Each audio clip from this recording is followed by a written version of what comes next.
یا تم میں سے بہترین لوگ وہ ہیں جنہوں نے قرآن سیکھا اور سکھایا. یعنی ویسے تو یہ ماضی کا صیغہ ہے، لیکن اس کو ہم جنرلائز کر کے، پہلا ترجمہ میں نے جنرلائز کر کے کیا. تم میں سے بہترین لوگ وہ ہیں جو قرآن سیکھتے اور سکھاتے. اب دیکھیے وہ جو چار چیزیں ہمارے سامنے آئی تھیں، چوٹی کا علم قرآن، چوٹی کی انسانی صلاحیت بیان، اس چوٹی کی صلاحیت کا استعمال چوٹی کے علم کے لیے ہونا چاہیے، یہ اس کا منطقی تقاضا ہے. یہ بیان میں نے جیسا کہ عرض کیا، جو کہ اللہ نے انسان کو صلاحیت دی ہے، یہ گھریلو بھی ہے، گفتگو کرتے ہیں آپ آپس میں، عام وہ تو حیوانات کے اندر بھی موجود ہے پوری طریقے سے، لیکن وہ جو اصل چوٹی کی بات ہے کہ انسان کسی کے کلام کو سمجھے، اس کی تہ میں اترے، اس کی تعویل کرے، صحیح مفہوم تک رسائی حاصل کرے اور پھر اس کو بیان کرے. یہ چیز جو ہے اس کا سب سے بڑا مصرف ہونا چاہیے، جو سب سے بڑا علم ہے قرآن. تعلمہ یہ وہی ہے سینسری پارٹ آف علم آف کلام، اسپیچ کا سمجھنا، علم حاصل کرنا. تم میں سے بہترین لوگ وہ ہیں جو قرآن سیکھیں اور سکھائیں، قرآن سمجھیں اور سمجھائیں، قرآن پڑھیں اور پڑھائیں، قرآن کا علم حاصل کریں اور آگے پھیلائیں. یہ ہے ہماری پہلی حدیث، اور یہ چونکہ بہت مشہور حدیث ہے، آپ میں سے اکثر حضرات کو زبانی یاد ہوگی، لیکن یہ ہے کہ اس کو میں نے سر عنوان اسی لیے بنایا ہے کہ وہ جو الرحمن علم القرآن خلق الانسان علمہ البیان، ان کا جو منطقی اور عقلی نتیجہ ہے وہ ہے در حقیقت جو اس حدیث میں سامنے ہے. اس میں ایک نکتہ صرف اور عربی گرامر کے اعتبار سے، کہ عربی زبان میں ایڈجیکٹیوز کے لیے، صفات کے لیے 3 درجے نہیں ہیں جو فارسی میں ہے، مثلا انگریزی میں ہے گڈ، بیٹر، بیسٹ. فارسی میں کہیں بہتر، بہترین، بدتر، بدترین، 3 لیولز ہو گئے. عربی میں صرف یہی ہے، اگر خیر کے آگے من لگ جائے تو وہ کمپیریٹیو ہو جائے گا. انا خیر من ہو، ابلیس نے کہا تھا میں اس آدم سے بہتر ہوں، تو من لگ گیا، وہاں بہتر کریں گے ترجمہ، بہترین نہیں کریں گے. لیکن اگر خیر کا لفظ براہ راست جو ہے مضاف کے طور پر جوڑ دیا جائے تو یہ پھر سپرلیٹو ڈگری، یہ بہترین. اور یہ جیسے میں نے چاہا کہ اچھی طرح سمجھ لیا جائے، گہرائی میں اتر. حضور کیا فرما رہے ہیں؟ خیرکم، تم میں سے بہترین لوگ وہ ہیں من تعلم القرآن وعلمہ، جنہوں نے قرآن سیکھا اور سکھایا، سمجھا اور سمجھایا، پڑھا اور پڑھایا، اس کا علم حاصل کیا، تعلم، اور اسے بیان کیا، یہ تعلیم. اب آئیے دوسری حدیث، یہ مسلم شریف کی ہے. میں نے ترتیب یہی رکھی ہے کہ پہلے احادیث جو ہیں وہ صحیحین کی یا جو متفق علیہ ہیں، پہلے ان کو سامنے لائے. دوسری حدیث جو ہے یہ بھی بخاری شریف کی، اور عبداللہ ابن عمرو بن العاص رضی اللہ تعالی عنہما اس کے راوی ہیں. حضور کے الفاظ ہیں بلغوا عنی ولو آیتن، پہنچاؤ میری جانب سے خواہ ایک ہی آیت. بعض حضرات کے نزدیک اس سے مراد جو ہے وہ ایک آیت ہے، چاہے وہ آیت جو ہے وہ کلام مفید جسے کہتے ہیں عربی گرامر میں، جس سے کوئی مفہوم پوری طرح واضح ہو جائے، چاہے وہ نہ ہو، جملہ مکمل نہ ہو. جیسے آپ کو معلوم الرحمن، اب یہ آیت تو ہے لیکن اب اس سے بات تو سمجھ میں نہیں آ رہی کہ الرحمن سے کیا کہنا مقصود ہے، اس کے بارے میں کیا اطلاع دینی مقصود ہے، کچھ نہیں آ رہا. تو یہ کلام مفید تو نہیں. والعصر، تو اگرچہ یہ اس کو کہتے ہیں مرکب ناقص، کہ یہ مرکب تو ہے جار مجرور والعصر، لیکن یہ کہ والعصر یہ قسم کس چیز پر کھائی جا رہی ہے یہ معلوم نہ ہو تو یہ کلام مفید نہیں ہوگا.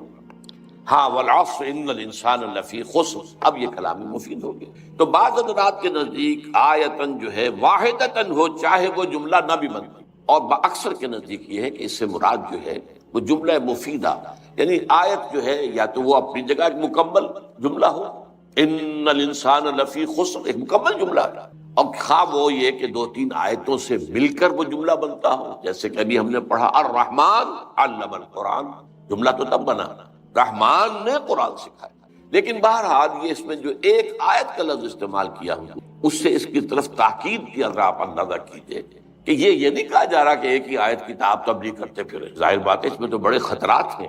وہ آیت تو منسوخ بھی ہو سکتی ہے، وہ آیت جو ہے اس کے اندر کوئی ایسا مفہوم بھی ہو سکتا ہے کہ جس کی وضاحت دوسری جگہوں پر آئی ہو. تو یہ نہیں ہے کہ بس ایک آیت سیکھ لو اور اس کو جو ہے آگے اسی کے مبلغ بن کر، یہ تاکید کا انداز ہے. خواہ ایک ہی آیت، یہ اس تاکید کے لیے، ایمفیسس کے لیے ایک ہی آیت بھی ہو. ویسے مثلا یہ کہ ایک صورت ایسی ہو سکتی ہے جیسے سورۃ العصر، وہ اتنی جامع ہے جس کے بارے میں امام شافعی یہ کہتے ہوں کہ لو لم ينزل من القرآن سواها لکفت الناس، اگر قرآن میں سے سوائے اس ایک صورت کے اور کچھ نازل نہ ہوتا تب بھی لوگوں کی ہدایت کے لیے کافی تھی. اللہ تدبر الناس هذه السورہ لوسعتهم، اگر لوگ صرف اس ایک صورت پر تدبر کریں تو یہ ان کے لیے کافی ہو جائے گا. تو اس صورت کا انسان مبلغ بن جائے، اس کو اچھی طرح سمجھ کر اسے سب بیان کرنے کا جو ہے بیڑا اٹھا لے تو بات سمجھ میں آتی ہے، لیکن عام طور پر نہیں. یہ انداز ہے تاکید کا، بلغوا عنی ولو آیۃ. دوسرا اس میں جو لفظ بہت اہم ہے وہ عن کا ہے، عنی. اسی لیے میں اس کا ترجمہ کرتا ہوں میری جانب سے، آن مائی بہاف. اس کی وجہ کیا ہے کہ حضور کی بعثت ہے پوری نوع انسانی تک. آپ صرف عربوں کے لیے تو نہیں بھیجے گئے تھے، اسی لیے آپ نے خطبہ حجۃ الوداع میں جو 1.25 لاکھ کا مجمع تھا اس سے گواہی لے لی، الا هل بلغت، اور جواب میں لے کے اس پورے مجمع نے کہا انا نشهد انک قد بلغت الرسالۃ وادیت الامانۃ ونصحت الامۃ وکشفت الغمۃ.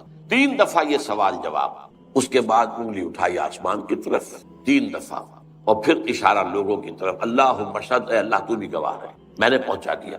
اب آخری جملہ کیا تھا؟ فلیبلغ الشاہد الغائب. اب لازم ہے ان پر جو یہاں ہیں کہ پہنچائیں ان کو جو یہاں نہیں. اور جو یہاں نہیں ہیں، اتنے بلیغ الفاظ ہیں، اس میں جو لوگ اس وقت دنیا میں موجود تھے اور وہاں نہیں تھے وہ بھی سب شامل ہو گئے، چاہے وہ چین میں آباد ہوں، چاہے وہ روس میں آباد ہوں، چاہے وہ امریکہ میں ہوں، چاہے وہ کہیں بھی ہو. تمہارے ذمے ہے اب ان تک پہنچانا، اور قیامت تک آنے والے انسان بھی شامل ہوں، کیونکہ آپ کی رسالت جو ہے وہ تو قیامت تک جاری ہے، اور پوری نوع انسانی کے لیے آپ ہی رسول بنا کر بھیجے گئے. تو بلغوا عنی، میری آن مائی بہاف، میری جانب سے پہنچاؤ. یعنی میرا کوئی امتی اگر یہ کام کر رہا ہے تو وہ گویا کہ میرے فرض منصبی کی ادائیگی میں میری مدد کر رہا ہے. یہ جو لفظ آتا ہے قرآن میں، یا ایھا الذین آمنوا کونوا انصار اللہ کما قال عیسی ابن مریم للحواریین من انصاری الی اللہ. تو مدد کرنا، اور یہ سورہ اعراف کی آیت میں بھی آیا ہے فالذین آمنوا بہ وعزروہ ونصروہ. نصروہ، ہمارے اس رسول کی جو مدد کرے. تو یہ مدد ہے، آپ کا مشن ہے تمام انسانوں تک قرآن کا پہنچا دینا. جو اس میں حصہ لے رہا ہے وہ گویا کہ آپ کا اس معلوم میں مددگار ہے، معاون ہے، آپ کا ساتھی ہے، آپ کا رفیق ہے. بلغوا عنی ولو آیۃ. اب آئیے تیسری حدیث جو ہے، یہ ہے مسلم شریف سے، اور حضرت ابو ہریرہ رضی اللہ تعالیٰ عنہ اس کے راوی ہیں. حضور نے فرمایا من سلک طریقا یلتمس بہ علما سہل اللہ بہ طریقا الی الجنہ. جس شخص نے بھی کوئی سفر اختیار کیا تاکہ علم حاصل کرے تو اللہ تعالیٰ اس کے طفیل اس کے لیے جنت کا ایک راستہ آسان کر دے.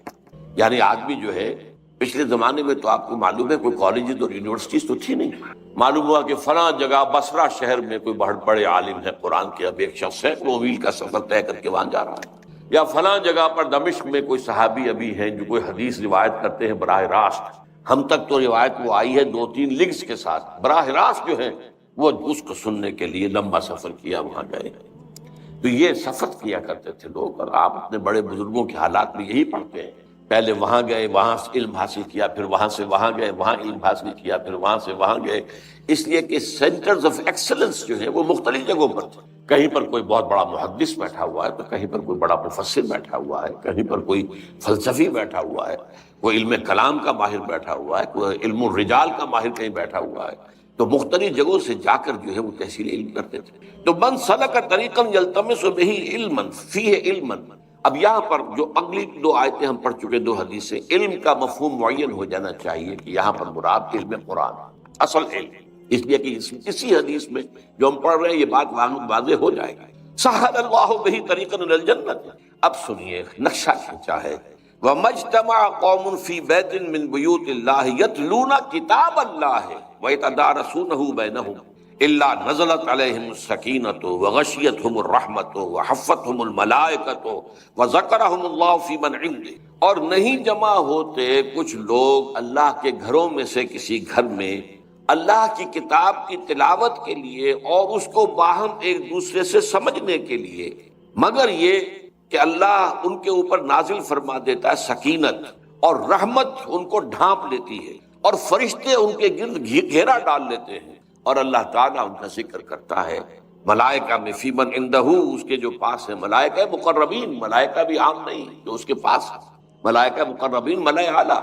فخر کے ساتھ کہتا ہے دیکھو میرے بندے، تم نے کہا تھا نا کہ یہ انسان اس کو تو پیدا کر رہا ہے تو فساد مچائے گا، ٹھیک ہے، تمہاری اس بات کی غلط نہیں ہے، لیکن دیکھو میرے وہ بندے بھی تو ہیں نا انہیں میں سے، وہ بنی آدمی، کوئی اور غرض تو ان کی نہیں ہے، کوئی اور مطلب نہیں ہے ان کا، کوئی اور مقصود نہیں ہے، کسی اور مفاد دنیا کے لیے جمع نہیں ہوئے۔ اور یہاں میرے گھروں میں سے کسی گھر میں سے مراد اول تو ہوگا مساجد، لیکن یہ کہ علماء کا اس پر تقریباً اجماع ہے کہ اس سے مراد کوئی بھی جگہ ہو سکتی ہے، سب گھر اللہ کے ہیں، کسی بھی جگہ پر جہاں پر آدمی اس کے لیے جمع ہو کہ یتلون کتاب اللہ، اللہ کی کتابت کی تلاوت، وَيَتَدَارَسُونَهُ بَيْنَهُمْ۔ اب اس میں ذرا فرق ہے، ہمارے ہاں جو درس ہوتا ہے اس کے اندر یک طرفہ معاملہ چل رہا ہوتا ہے، مدرس جو ہے بیان کر رہا ہے اور سامع جو ہے وہ سن، ایک ہوتا ہے مذاکرہ آپس میں جمع ہو گیا ہے جس کو کہ اسٹڈی سرکل کا عنوان دیا جاتا ہے۔ چنانچہ میں نے جب لاہور منتقل ہوا ہوں جب 1965 میں، تو پہلے میں نے جو حلقے قائم کیے ان کے لیے نام درس عنوان کا نہیں رکھا تھا،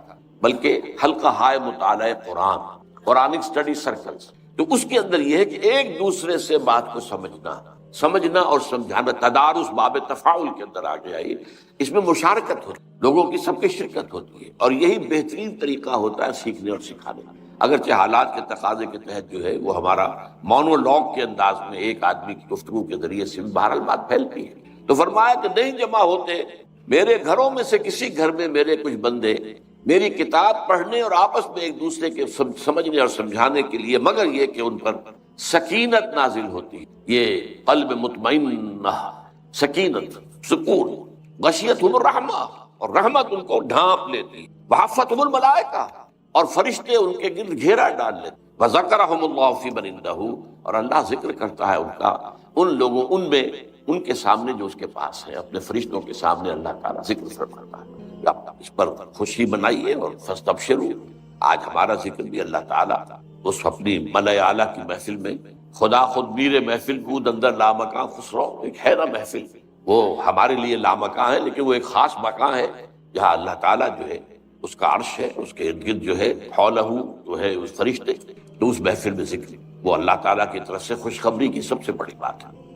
چوتھی حدیث یہ بھی مسلم شریف کی ہے، عن ابی ہریرہ رضی اللہ تعالی عنہ اذا مات الانسان انقطع عمله الا من ثلاث، جب کسی انسان کی موت واقع ہو جاتی ہے تو اس کا عمل منقطع ہو جاتا ہے سوائے تین چیز۔ ظاہر بات ہے کہ یہ جو مہلت عمل ہے وہ تو ہماری اس زندگی کے اندر ہے، یہ تو 3 گھنٹے کا امتحان نہیں تو 30 برس کا امتحان سمجھ لیجیے، 60 برس کا امتحان سمجھ لیجیے۔ لیکن یہ کہ جب 3 گھنٹے پورے ہوتے ہیں تو پھر اعلان ہوتا ہے اسٹاپ رائٹنگ، بات وقت ختم ہو گیا، تو موت کے ساتھ وقت ختم ہو گیا۔ لیکن اس کے بعد بھی ان 3 چیزوں کے اعتبار سے انسان کے لیے اجر و ثواب کا جو کھاتا ہے کھلا رہتا ہے۔ من ثلاث، صدقۃ جاریۃ، کچھ صدقہ جاریہ ہو، کوئی ایسا کام کیا ہے لوگوں کی بہبود کے لیے۔ پرانے زمانے میں سرائے ہوتی تھی، سرائے بنا دی ہے، مسافر آئیں آرام کریں، کنویں کھدوا دیے ہیں، کہیں پر پل بنوا دیا ہے، یہ مختلف جو ہے مسجد بنا دی ہے، لوگ جو ہے آئے اللہ کا ذکر کریں۔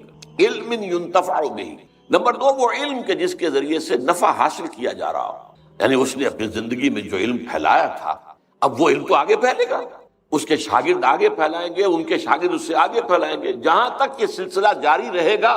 جس نے اس کا آغاز کیا تھا اس کے اللہ تعالیٰ کے ہاں جو کھاتے کھلے ہوئے ہیں ان میں اس کا ثواب کا اندراج ہوتا ہے، یہ مسلسل جاری رہے۔ صدقہ جاریہ جن سے لوگوں کو فائدہ پہنچتا ہو، وہ علم جس سے انتفاع نفع ہو سکے، اور ولد صالح یدعو لہ، یا پھر اس کی اولاد، صالح اولاد، نیک اولاد۔ نیک اولاد سب سے بڑا صدقہ جاریہ ہے، تو یہ صدقہ جاریہ پھر وہ اس کے لیے اب دعائیں بھی کریں گے، ان کی مغفرت کے لیے دعائیں کریں گی، اولاد جو ہوگی نیک ہوگی۔ جو نیک نہیں ہے وہ بھول جائیں گے کون ہمارا باپ تھا، کون ہماری ماں تھی، کیا ان کے احسانات ہم پر تھے، لیکن جو ولد صالح ہوگا ظاہر بات ہے کہ وہ تو دعا کرے گا۔ 5ویں حدیث مسلم عن ابی ہریرہ رضی اللہ تعالی عنہ، الناس معادن کمعادن الذهب والفضة خیارهم فی الجاہلیت خیارهم فی الاسلام اذا فقہوا۔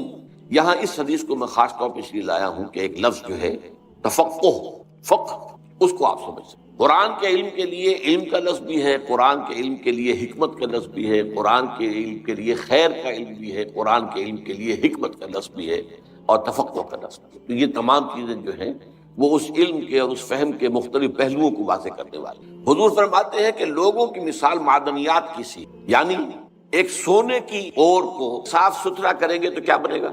خالص سونا۔ چاندی کی ہوگی تو اسے کتنا ہی صفا کر لیں اس سے سونا تو نہیں بنے گا۔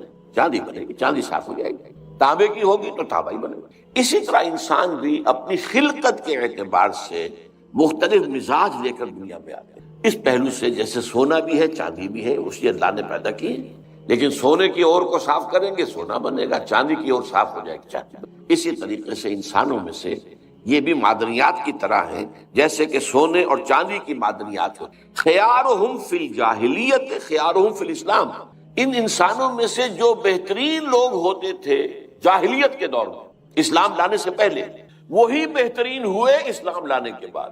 اب مسلمانوں میں بہترین وہی ہوئے، اس لیے کہ اگر انسانی شخصیت کا جو بنیادی حیولہ بنا ہوا ہے وہ برتر ہے تو اب وہ مومن ہوگا تو برتر مومن ہوگا، اونچا مومن ہوگا، اعلیٰ مومن۔ اور اگر وہ بنیادی جو میٹیریل ہے اس کا، بنیادی جو اس کا حیولہ بنا ہوا ہے وہ کمتر ہے، تو ظاہر بات ہے کہ وہ مومن تو ہوگا لیکن کمتر مومن ہوگا، اس پہلے مومن کے درجے کا مومن نہیں ہوگا۔ البتہ یہ بات ذہن میں رکھیں کہ جہاں تک اجر و ثواب کا تعلق ہے اس کا اس سے کوئی تعلق نہیں۔ اگر اللہ نے کسی کی اور جو ہے وہ چاندی کی بنائی ہے تو اسی کے مطابق حساب نہیں لے گا، اس سے ان کا حساب نہیں لے گا کہ جو سونے والی اور والے لوگ ہوں گے ان کا محاسبہ جو ہوگا وہ اپنی سطح پر ہوگا کہ تمہیں ہم نے یہ کچھ صلاحیتیں دی تھی، تم نے کیا کیا۔ تو اللہ تعالیٰ لا یکلف اللہ نفسا الا وسعها، تو جس کو کہ کبھی قرآن میں شاکلہ بھی کہا گیا ہے سورہ بنی اسرائیل میں، اور وسع کا لفظ جو ہے یہ بار بار قرآن میں یہ الفاظ آئے ہیں، اور یہ بہت ہی ہمارے لیے خوشخبری ہے کہ اللہ کا محاسبہ جو ہے وہ اندھے کی لاٹھی کی طرح نہیں ہوگا کہ وہ گھومے تو وہ نہیں دیکھتی ہے کس کو لگ رہی ہے۔ اللہ تعالیٰ کا جو محاسبہ ہوگا وہ بھی ہر شخص کا انڈیویجول ہوگا، وہ انڈیویجول جو ہے کلہم آتی ہے یوم القیامت فردا، ہر شخص ایک فرد انفرادی حیثیت میں اللہ کے سامنے حاضر ہے، اور اسے اللہ نے جو کچھ دیا تھا اس کے حساب سے اس کا محاسبہ ہوا۔ اس لیے وہ اخروی حساب کے اعتبار سے یہ نہ سمجھے کہ تو ناانصافی ہو جائے گی، پھر اللہ کے ہاں وہ ناانصافی نہیں ہوگی۔ البتہ دنیا میں اللہ تعالیٰ نے یہ جو رنگا رنگی پیدا کی ہے، بوقلمونی پیدا کی ہے، ذوق اس جہاں کو ہے زیب اختلاف سے، یہ اختلاف اگر نہ ہو، رنگا رنگی نہ ہو اور یہ گونا گونی نہ ہو تو ظاہر بات ہے مونوٹنی جو ہے اس سے تو انسان کی طبیعت بیزار ہو جاتا ہے۔ تو اختلاف جو ہے اس کے اندر ایک حسن ہے اور یہ حسن تخلیق ہے، اس پہلو سے علیحدہ بات ہے، لیکن محاسبے کے اعتبار سے اس میں کوئی کمی جو ہے اس کا نہیں ہوگا، اس لیے کہ اس سے اسی کے مطابق حساب لیا جائے گا۔ ایک اصل جو اس حدیث کے لفظ تھا اذا فقہوا، جب کہ وہ دین کا فہم حاصل۔ یہ فقہ کا لفظ جو ہے ہمارے ہاں بعض چیزیں ایسی ہیں کہ جو بعض اصطلاحات ہماری اپنا مفہوم جو ہے، اصل مفہوم بالکل ان کا غائب ہو گیا ہے ذہنوں سے، اس لیے کہ وہ کسی اور مفہوم میں زیادہ عام ہو گئے۔ لفظ احسان ہے، اب احسان کے لفظ ہم سمجھتے ہیں کسی کے ساتھ بھلائی کرنا، اب یہ لفظ احسان اصطلاح ہے۔ دین جو ہے انتہائی خوبصورت ہو جائے، آپ کی دینی زندگی انتہائی حسین، ہر اعتبار سے اس میں خوبی ہی خوبی نظر آئے، وہ احسان ہے، وہ درجہ احسان ہے۔ نمبر 2 پر حدیث آئے گی اخبرنی عن الاسلام اخبرنی عن الایمان اخبرنی عن الاحسان۔ تو اس معنی میں یہ لفظ جو ہے فقہ کا لفظ چونکہ ہمارے ہاں عام ہو گیا ہے، وہ علم فقہ یعنی احکام شریعت کا استنباط اور اس کا استخراج کر کے اور قیاس کے ذریعے سے غور کر کے نئے مسائل کے لیے جو ہے رائے نکالنا، یہ فقہ ہے۔ اور اس کو ہم شریعت، اب ہمارے ہاں ہمارا تصور یہ فقہ حنفی ہے، یہ فقہ مالکی ہے، یہ فقہ شافعی ہے، یہ فقہ حنبلی ہے، تو اس اعتبار سے فقہ کا لفظ اس پر چسپاں ہو گیا۔ اصل میں یہ لفظ ہے فہم، گہرا فہم، یعنی جب انسان ایک ہے سرسری طور پر آپ ایمان لے آئے، لیکن یہ کہ ایک ہے کہ آپ نے اس ایمان اور اسلام کے گہرائیوں میں اترنے کی کوشش کی اور ان کو سمجھا۔ ایک قرآن کو سرسری طور پر سمجھنا ہے، جیسا کہ میرا کتاب جو ہے مسلمانوں پر قرآن مجید کے حقوق، اس میں ایک چیپٹر ہے تذکر اور تدبر۔ تذکر جو ہے قرآن مجید کو سمجھ لینا، جیسے کہ سطح سمندر کے اوپر اگر تیل کا کوئی ٹینکر جو ہے وہ ٹوٹ گیا اور تیل بہہ گیا تو تیل سطح پر رہے گا، نیچے تو نہیں جائے گا۔ تو قرآن مجید کا اصل جو نصیحت ہے، اس کا جو لیسن ہے، اس کی جو ہدایت وہ سطح پر ہے، لہذا سرسری طور پر پڑھ کر کے بشرطے کہ اس کی اپنی زبان میں پڑھا جائے، یہ شرط اس کے لیے لازم۔ محض ترجموں سے تو کچھ حاصل ہوگا بہت کم، انسپریشن حاصل نہیں ہوگی، لیکن یہ ہے کہ آپ اپنی آنکھ سے اور قرآن کو اس کی اپنی زبان میں پڑھیں گے تو تذکر تو بہت آسانی سے آپ کو حاصل ہو جائے گا۔ وَلَقَدْ يَسَّرْنَا الْقُرْآنَ لِلذِّكْرِ فَهَلْ مِن مُدَّكِرٍ، 4 مرتبہ یہ چیلنج کے انداز میں الفاظ آئے ہیں، ہم نے تذکر کے لیے قرآن کو بہت آسان کر دیا ہے، تو ہے کوئی جو اس سے نصیحت اخذ کرنا چاہے؟ تدبر قرآن جو ہے وہ گہرائی میں اترنا ہے، قرآن میں ہو غوطہ زن نیبرد مسلمان، اس کی بڑی کڑی شرائط ہے، وہ تو پوری زندگی انسان اس کے اندر بسر کرتا ہے۔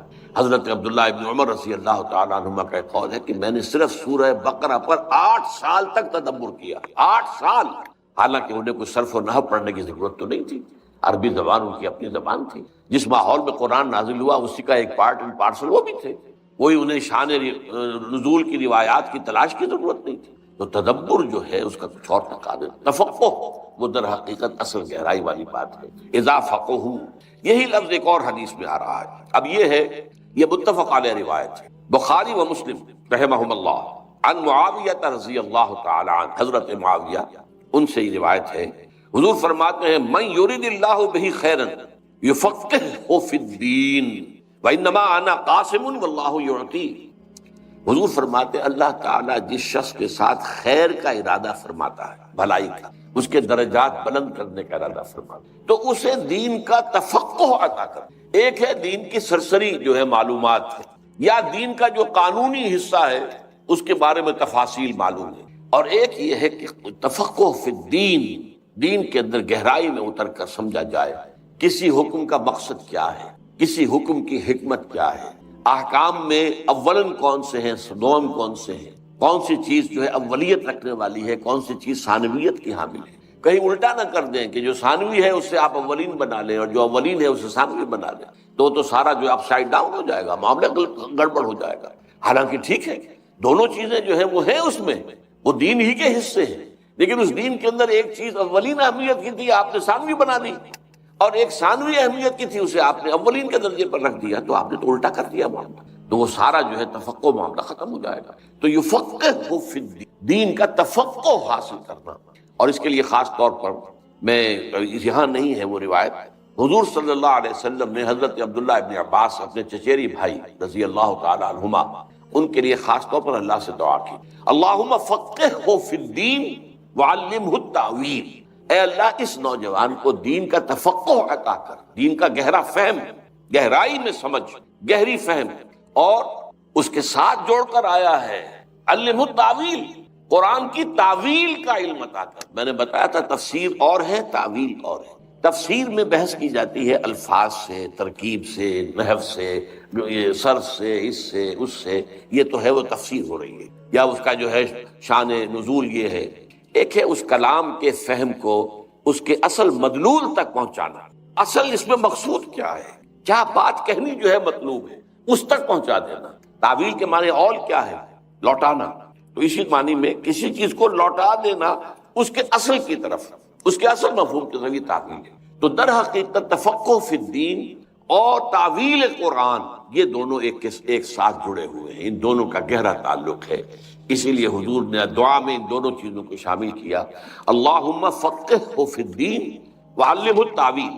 اب آئیے 7ویں حدیث، یہ بھی متفق علیہ ہے، بخاری و مسلم، عن ابی مسعود، اب ابن مسعود رضی اللہ تعالی عنہ، عبداللہ ابن مسعود، لا حسد الا فی اثنتین، حضور فرماتے ہیں کہ کوئی حسد نہیں ہونا چاہیے مگر 2 اشخاص کے بارے میں۔ اب یہاں پہ لفظ حسد جو آیا ہے وہ در حقیقت اس عام معنی میں نہیں آیا ہے، تو اصل میں یہ ہے کہ جس میں رشک، جسے ہم اردو میں کہتے ہیں رشک، فلاں کو فلاں پر رشک آیا ہے، ایک ہے فلاں کو فلاں سے حسد ہو۔ یہ حسد ایک منفی شے ہے، کسی میں کوئی خیر یا خوبی دیکھی اب اس کو یہ ہو کہ یہ اس سے سلب ہو جائے اور مجھے مل جائے، یہ حسد ہے۔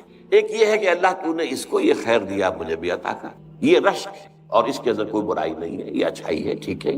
بھلے لوگوں کو دیکھ کر، اچھے لوگوں کی اچھائیوں کو دیکھ کر اس سے اپنے اندر بھی ایک آرزو اور تمنا کا ابھرنا، اور اس کے لیے پھر اللہ سے دعا کرنا، تو نے اپنے اس بندے کو یہ توفیق دی ہے، مجھے بھی توفیق عطا کر۔ تو اس معنی میں، رشک کے معنی میں لفظ یہاں آیا ہے کہ 2 اشخاص کے سوا کسی اور کے ساتھ رشک نہیں کرنا چاہیے۔ رجلا آتاہ اللہ مالا فسلطہ علی ہلکتہ، ایک ایسا شخص جسے اللہ نے مال دیا ہے وافر، اور پھر اسے مسلط کر دیا ہے اس کو خرچ کر دینا۔ وہ مال کو سینچ کر نہیں رکھتا، خرچ کرتا ہے خیر میں، فی الحق، حق کے اندر خرچ کرتا ہے۔ حق میں ادائے حقوق بھی آگے، جو بھی رشتہ داروں کے حقوق ہیں، جو بھی اللہ تعالیٰ نے جس کے حقوق رکھے ہیں، والدین کے حقوق ہیں، اولاد کے بھی حقوق ہیں، ان میں بھی اولاد سے بھی انسان بخل نہ کرے۔ اگر اللہ نے آپ کو اچھی حیثیت دی ہے تو اولاد کا کبھی حق ہے کہ ان کو اس میں سے ملے، اس معنی میں۔ اور پھر یہ ہے کہ اللہ کے دین کے لیے، دین حق کے لیے، خیر کے لیے، بھلائی کے لیے خرچ کرے، تو ایسا شخص جو ہے اس پر رشک آنا چاہیے۔ وَرَجُلًا آتَاهُ اللَّهُ الْحِكْمَةَ، اب وہ لفظ آ گیا دوسرا جو میں چاہتا تھا کہ انٹروڈیوس، حکمت۔ یہ قرآن مجید کے علم کے وہ دوسرا لیول ہے، گہرا تفقہ اور حکمت اور تعویل، جس کے لیے میں نے آپ کو تین الفاظ جو ہیں وہ خاص طور پر چاہا ہے کہ ان سے واقف ہو جائے۔ تو یہاں پر اللہ، جس شخص کو اللہ نے حکمت عطا کی ہو، فَهُوَ يَقْضِي بِهَا وَيُعَلِّمُهَا، تو وہ اسی کے ذریعے سے، اسی کی بنیاد پر فیصلے بھی کرتا ہو اور اسی پر عمل کرتا اور اسی کو پھیلاتا بھی ہو، سکھاتا بھی ہو، دوسروں کو تعلیم بھی دیتا ہو۔ اللہ تعالیٰ اللہم ربنا اجعلنا من۔ ایک حدیث جو ہے، اب یہ جو بقیہ احادیث ہیں یہ بخاری اور مسلم سے نچلے درجے کے جو مجموعے ہیں، دوسرے درجے کی کتابیں حدیث کی مجموعے جو ہیں ان میں سے دارمی، طبرانی، خطیب، عن الحسن مرسل، حسن بصری رحمۃ اللہ علیہ، یہ تابعین میں سے ہے، اور یہ روایت کر رہے ہیں حضور سے، تو اسے کہتے ہیں روایت مرسل، حالانکہ کسی صحابی سے سنا ہوگا، صحابی کا نام نہیں لیا ہے، لیکن یہ حدیث جو ہے وہ بڑی پیاری ہے۔ من جاءہ الموت وہو یطلب العلم، جس شخص کو موت آئے اس حال میں کہ وہ علم کے حصول میں لگا ہوا تھا، لیکن مقصد کیا تھا؟ لیحیی بہ الاسلام، تاکہ وہ اس کے ذریعے سے اسلام کو زندہ کرے۔ یہ مقصد ہونا چاہیے۔ تعلیم و تعلم قرآن کا بھی مقصد یہ ہو کہ اسلام کو زندہ کرنا ہے۔ ظاہر بات ہے کہ اسلام تو مرا نہیں ہے، زندہ ہے، ہماری نسبت اس سے مر گئی ہے، ہم اس کے ساتھ صحیح معنی میں متعلق نہیں ہیں، جڑے ہوئے نہیں ہیں، اور پورا معاشرہ ہمارا اس کے ساتھ جڑا ہوا نہیں ہے۔ اسلام کی یہاں پر حکومت نہیں ہے، اسلام کا نظام نہیں ہے۔ اس نسبت کو دوبارہ زندہ کرنا جو تھی کبھی خلافت راشدہ میں، اس کو دوبارہ زندہ کرنا، یہ مقصد ہو علم کے حصول کا، تعلیم و تعلم قرآن کا۔ یہ صرف جو ہے کہ اکیڈمک ایکسرسائز بن کر نہ رہ جائے کہ بس یہ علم کی تحصیل برائے تحصیل علم، یہ نہیں، علم برائے علم نہیں، زندگی برائے زندگی نہیں، بلکہ زندگی کسی مقصد کے لیے، نصب العلم کے لیے، علم کسی مقصد کے لیے، اور وہ علم ہے کس لیے؟ لیحیی بہ الاسلام۔ اس مقصد کے تحت ایک شخص علم کی طلب میں لگا ہوا ہے، ابھی وہ فارغ نہیں ہوا ہے، ابھی اسی کام میں لگا ہوا ہے وہ کہ موت آ گئی، لیکن اس کا نتیجہ کیا ہے کہ درجہ اس کا کیا ہوگا اللہ کے ہاں؟ فَبَيْنَهُ وَبَيْنَ النَّبِيِّينَ دَرَجَةٌ وَاحِدَةٌ فِي الْجَنَّةِ، تو اس کے اور نبیوں کے درمیان جنت میں صرف ایک درجے کا فرق ہو۔ یہ ہے بلندی اس کام کے لیے۔ ویسے تو یہ کہ یہ ساری چیزیں ان الفاظ میں بھی آ گئی ہیں، خیرکم من تعلم القرآن وعلمہ، لیکن اس خیر کا معاملہ جو ہے کس کس پہلو سے اس میں بہتری کے معاملات ہیں، کیا اس کا ظہور جو ہے ہوگا انسان کے حق میں، اس کے لیے یہ ہے کہ یہ حدیثیں جو ہیں یہ ہمارے لیے مزید روشنی فراہم کرتی ہیں کہ اس کے اور ان لوگ اور نبیوں کے درمیان ایک درجے کا فرق رہ جائے گا۔ اب تین حدیثیں ایسی آ رہی ہیں، اس میں پہلے مفہوم بیان کر دوں اس لیے کہ وقت محدود ہو گیا ہے۔ اس میں اصل میں ایک ریشیو پروپورشن کا معاملہ آیا ہے۔ عام تصور ہمارا یہ ہے کہ نیکی کا معاملہ ہوگا تو نوافل زیادہ ہو جائیں گے، اذکار ہوں گے، یہ ہوں گے، بیٹھے ہوئے تسبیح کریں گے، فراں کریں گے، یہ۔ اور ایک تصور یہ ہے کہ اپنا وقت لگایا جائے اللہ کے دین کے علم کو حاصل کرنے اور پھیلانے میں۔ پہلی چیز کا رہے گا ہمیشہ ذہنوں کے اندر، ہمارے ذہنوں میں بھی جو تصور بیٹھ گیا ہے، صدیوں کا تعامل ہے، یہ کوئی 2-4 برس کی بات نہیں ہے کہ اصل دین، اصل نیکی، اصل جو ہے روحانیت تو ان چیزوں میں، لیکن حضور جو فرما رہے ہیں کہ تمہاری جو یہ ہے نسبت و تناسب کا جو فہم جو ہے درست ہو جانا چاہیے۔ یہ پہلی روایت ہے احمد، ترمذی، ابو داود، ابن ماجہ، دارمی، ان حضرت علی ابو درداء رضی اللہ تعالیٰ عنہ، جو فقراء صحابہ میں سے، من سلک طریقا یطلب فیہ علما سلک اللہ بہ طریقا من طرق الجنہ، یہ تو ہم پہلے بھی پڑھ چکے ہیں۔ جو شخص کوئی چلا کسی راستے پر سفر اس نے اختیار کیا علم کے حصول کے لیے، اللہ تعالیٰ اس کے ذریعے سے اس کے لیے جنت کا راستہ آسان کر دیتا ہے، کھول دیتا ہے۔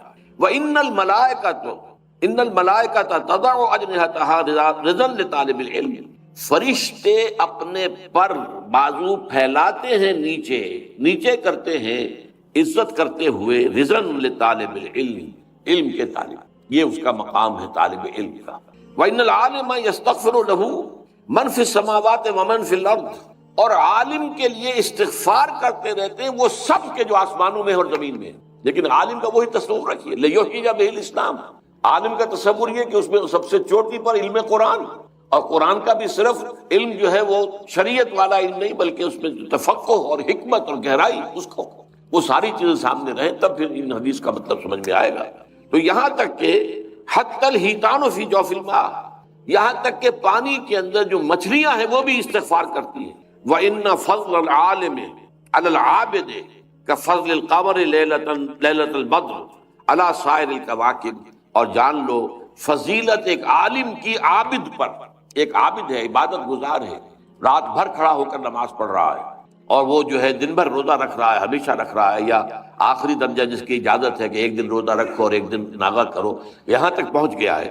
لیکن یہ ہے کہ ایک ہے عالم، وَإِنَّ فَضْلَ الْعَالِمِ عَلَى الْعَابِدِ كَفَضْلِ الْقَمَرِ لَيْلَةَ الْبَدْرِ عَلَى سَائِرِ الْكَوَاكِبِ، تو 14ویں کے چاند کو جو فضیلت ہے بقیہ تمام ستاروں پر، وہ فضیلت ہے عالم کو عابد پر۔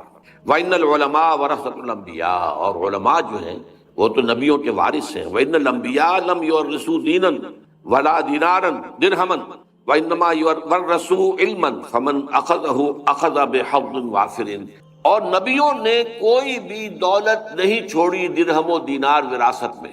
یہ کیوں کہا جا رہا ہے؟ نبیوں کے وارثوں کو بھی یہ سمجھ لینا چاہیے کہ کوئی شے وراثت میں نہیں چھوڑنی۔ مال جمع کرنا، کوئی شخص تجارت کر رہا ہے، ٹھیک ہے، وہ مال جمع کیا اس نے، تم دین کا کام کر رہے تھے، دین سکھا رہے تھے، اور تم نے مال جمع کیا، اس کا کیا مطلب؟ تمہارا مطلوب دنیا تھی۔ جب اگر ورثۃ الانبیاء ہونے کا فخر حاصل کرنا چاہتے ہو تو پھر اس پر پورے اترو کہ کوئی وراثت تمہاری نہیں، کوئی جائیداد مت بناؤ، کوئی دولت اکٹھی مت کرو۔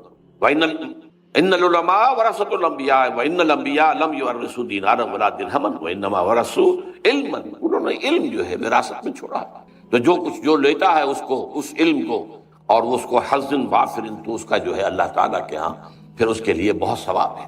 اللہ تعالیٰ ہمیں ان میں سے کرے۔ دوسری حدیث ترمذی عن ابی امامۃ الباہلی رضی اللہ تعالیٰ عنہ، حضور فرماتے ہیں، ذرا نوٹ کیجئے، فضل العالم علی العابد کفضلی علی ادناکم، عالم کی فضیلت عابد پر اتنی ہی ہے جتنی میری فضیلت ہے تم میں سے ادنا ترین پر۔ اب ادنا یہاں مراد جو ہے صحابی ادنا مراد ہے، عام مسلمان ادنا نہیں، صحابی۔ ادنا کم، اب کم میں ظاہر بات ہے کون ہے، مخاطب صحابہ ہے۔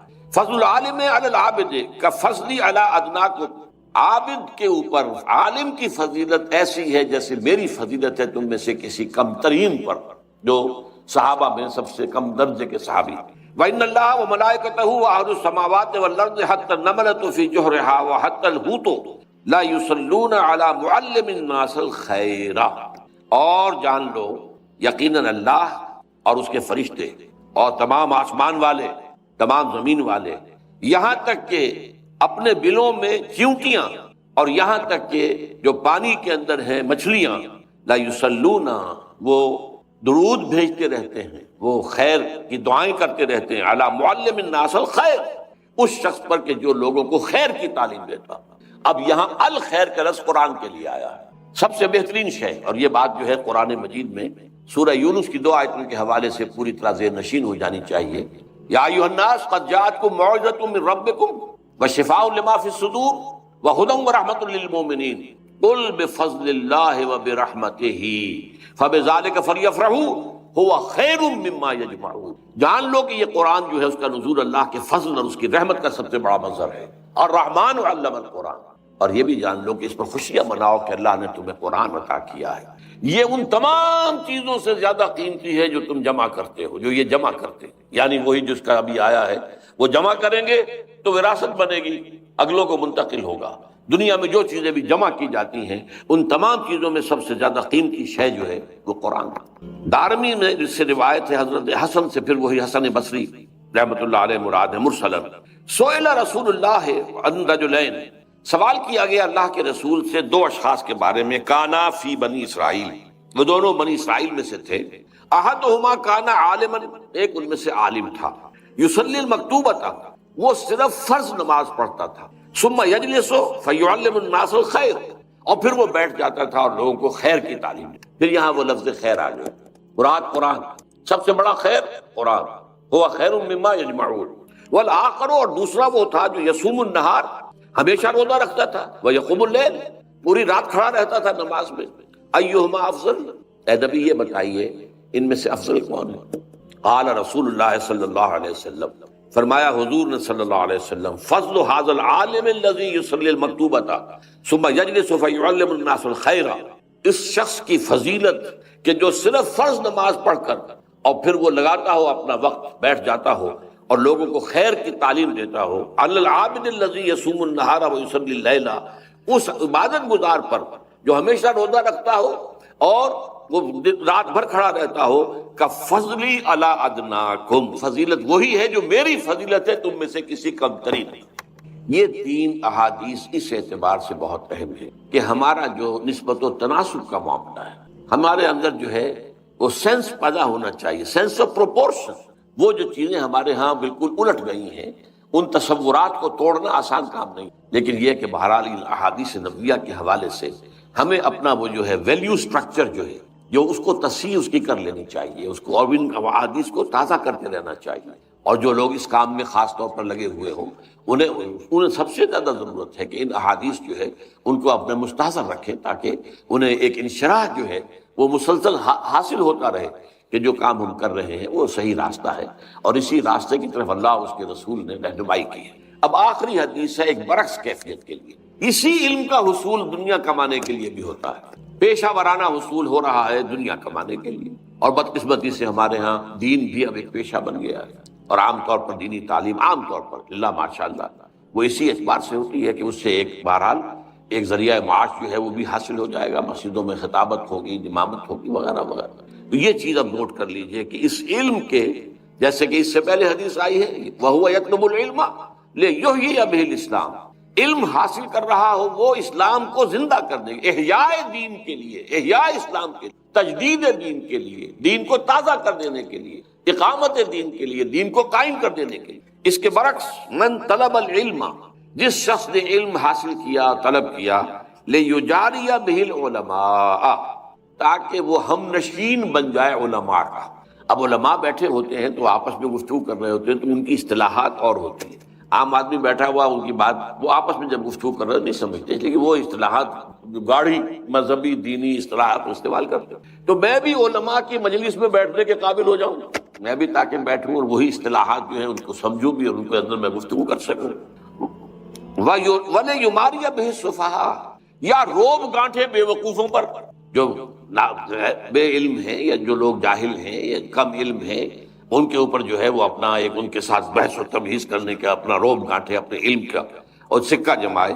او یصرف بہ وجوہ الناس الیہ، یا اس علم کے ذریعے سے لوگوں کی توجہ اپنی طرف منعطف کرا لے، اپنی لیڈری، اپنی چودراہٹ، اپنی سیادت، اپنی قیادت، اس کی طرف لوگوں کو متوجہ کرے اس علم کے ذریعے سے۔